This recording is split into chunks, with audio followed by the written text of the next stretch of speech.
हटा देना। 1950s में चाइना ने भी सोचा था कि अगर उनकी ग्रेन खाने वाली स्पैरोज को वो मार मार के खत्म कर देगी तो उनके क्रॉप्स पर जो पेस्ट अटैक होता है वो भी खत्म हो जाएगा। बट उन्हें ये नहीं पता था कि वो सेम स्पैरोज उनकी क्रॉप्स को इन टिड्डियों से भी प्रोटेक्ट कर रही थी। रिजल्ट क्या हुआ? स्पैरोज के एक्सटिंक्ट होते इन टिड्डियों ने फसलों पर ऐसा घमासान अटैक करा कि चाइना में 2 साल लंबा फैमिन आ गया। हार के चाइना को सोवियत यूनियन से 2.5 लाख स्पैरोज इंपोर्ट करने पड़े अपनी फसलें बचाने के। तो फिर हमें कैसे नहीं समझ आ रहा कि कुत्तों को हटाने से एक तो रेबीज खत्म नहीं होगा, बल्कि रेबीज वायरस कैरी करने वाले जो दूसरे जानवर हैं वो कुत्तों की एब्सेंस में हमारी सड़कों पर और दिखने लगेंगे। आई अंडरस्टैंड कि हाईवेज पर गाय, भैंस, कुत्ते किसी भी जानवर का होना सेफ नहीं है, बट प्लीज समझो कि सुप्रीम कोर्ट ने जो ऑर्डर दिया है जिसमें इन्हीं जानवर को हाईवेज और इंस्टीट्यूशनल एरिया से उठाकर शेल्टर्स में डालना है, वो शेल्टर्स या तो एग्जिस्ट ही नहीं करते या तो ऐसी बदतर हालत में है कि उनके सामने कूड़ेदान भी साफ लगे। और भाई जो स्कूल्स, कॉलेजेस सालों से अपने कुत्ते और गाय की देखभाल कर रहे हैं वो जानवर भी वहाँ के लोगों से घुल मिल चुके हैं, उनको हटवाने का क्या मतलब है? जहाँ प्रॉब्लम नहीं है वहाँ प्रॉब्लम क्रिएट क्यों हो रही है? कॉन्स्टिट्यूशन खुद बोलता है कि it's our duty to be compassionate towards all living being, लेकिन सुप्रीम कोर्ट के इस वर्डिक्ट की वजह से आज लाखों जानवरों को वैन्स में ठूसकर दूर दराज इलाकों में छोड़ा जा रहा है, रेलवे ट्रैक्स पर मरने दिया जा रहा है। और ये वर्डिक्ट सुनकर जो लोग इंसान के नाम पर धब्बा है वो कुत्तों को गोली से मार रहे हैं, उनके हाथ पैर बांधकर उन्हें इलेक्ट्रोक्यूट कर रहे हैं, उसके ऊपर इन जानवरों को बचाने के लिए जो बहादुर प्रोटेस्टर्स रोज लड़ रहे हैं उनके साथ ये हो रहा है। सिर्फ यूथ नहीं, पुलिस तो छोटे बच्चों और सीनियर सिटीजन्स तक को मार रही है। क्रिमिनल्स और सेक्स ऑफेंडर जेल से रिहा हो रहे हैं और एक्टिविस्ट को पुलिस उसी जेल में डाल रही है। डिक्टेटरशिप नहीं है तो क्या है? सबसे ज्यादा गुस्सा दिलाने वाली बात यह है कि एनिमल्स की पॉपुलेशन और रेबीज कंट्रोल करने का सोल्यूशन गवर्नमेंट ने 2001 में दे दिया था। रेबीज प्रिवेंशन के लिए उन्हें वैक्सीनेट करना है, पॉपुलेशन ज्यादा है तो नसबंदी करा के उन्हीं की जगह पर उन्हें वापस छोड़ना है। अगर 2001 में ही ये प्रोग्राम इफेक्टिवली इम्प्लीमेंट हुआ होता तो आज 2025 में डॉग पॉपुलेशन रफली 70% तक कम होती और रेबीज के केसेस रफली 90% से कम होते। तो जब सोल्यूशन है तो इतना इनह्यूमेन वर्डिक्ट क्यों?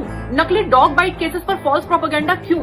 Is it to facilitate dog meat trade with China? Is it to distract us from the AQI और to distract us from vote चोरी? जिन डॉग्स को हम लोग बॉम्ब डिटेक्ट करने के लिए, कैंसर सूंघने के लिए, थेरेपी के लिए, सिक्योरिटी के लिए यूज करते हैं, आज उन्हीं को हमने मनास बोल दिया। बट मनास बोलने वालों को भी एनिमल लवर्स ने अपनी पावर दिखा दी। जब से वर्डिक्ट निकला है तब से रोज देश में जमकर प्रोटेस्ट हो रहे हैं। हमारे मूवमेंट को इंटरनेशनल सपोर्ट तक मिल रहा है। अब अगर लोग जानवर को बचाने के लिए सड़कों पर उतरकर पुलिस से मार खा सकते हैं तो तुम अपना समर्थन एटलीस्ट ऑनलाइन तो दिखाई सकते हो। तो पहले तो प्लीज ईमेल पर हमारे चीफ जस्टिस से इस वर्डिक्ट के रिवर्सल की डिमांड करो। 24 नवंबर को एनिमल लवर्स की जो प्रेस कॉन्फ्रेंस होगी उसका हिस्सा तुम यहाँ से बनो। तुम जिस भी school, college, hospital, institutional body से जुड़े हो उनको एक स्टेटमेंट इशू करने को कहो कि हम अपने जानवर उठने नहीं देंगे। अगर कोई उठाने आ जाए तो तुम क्या कर सकते हो ये मैं कैप्शन में मेंशन कर रही हूँ। प्रोटेस्टर्स के ट्विटर कैंपेन्स का पार्ट बनो, एनिमल एक्टिविस्ट की वीडियोस को बार बार शेयर करो एंड सबसे ज्यादा इंपैक्टफुल चीज जो तुम कर सकते हो वो है कि सड़क के एक जानवर को अडॉप्ट कर लो। उस पशु पर दया करने का टाइम चला गया है, अब पशुओं के लिए आवाज उठाओ।